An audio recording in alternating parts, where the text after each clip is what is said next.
ഓരോ ജീവിതവും ഒരു പുഴ പോലെയാണ്. ചിലപ്പോൾ ശാന്തമായി ഒഴുകുന്നു, ചിലപ്പോൾ പാറക്കെട്ടുകളിൽ തട്ടി ചിതറിത്തെറിക്കുന്നു. എൻ്റെ ജീവിതവും അങ്ങനെയായിരുന്നു, ഒരു പുഴ പോലെ.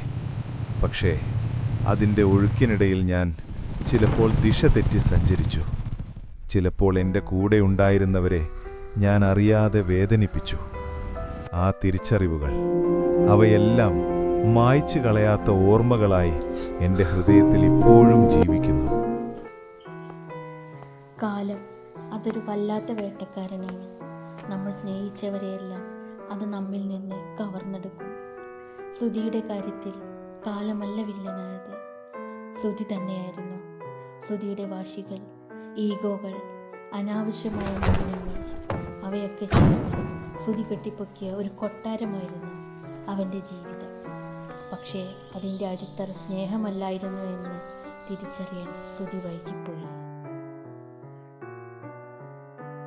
പോയിട്ട് എന്തായടാ മോനെ? അവളുടെ വീട്ടുകാരെന്ത് പറഞ്ഞു? ഇനിയും അവരുടെ കാല് പിടിക്കാൻ എനിക്ക് വയ്യ, മടുത്തു അമ്മേ.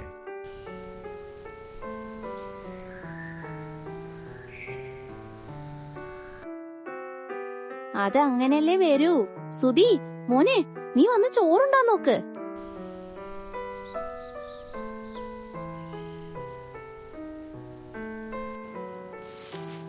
നഷ്ടപ്പെടുമ്പോൾ മാത്രമാണ് നമ്മൾ പലതിൻ്റെയും മൂല്യമറിയുന്നത്.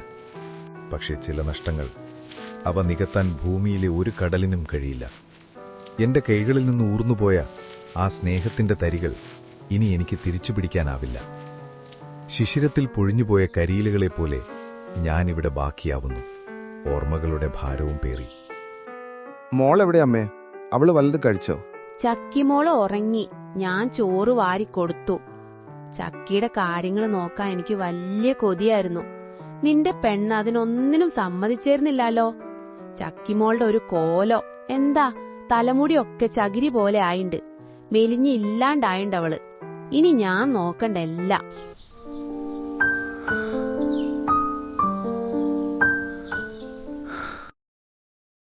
നീ കഴിക്കാൻ വാ.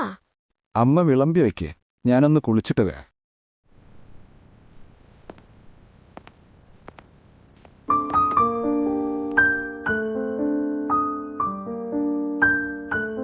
ഇന്ന് ഞാൻ ഒറ്റയ്ക്കാണ്.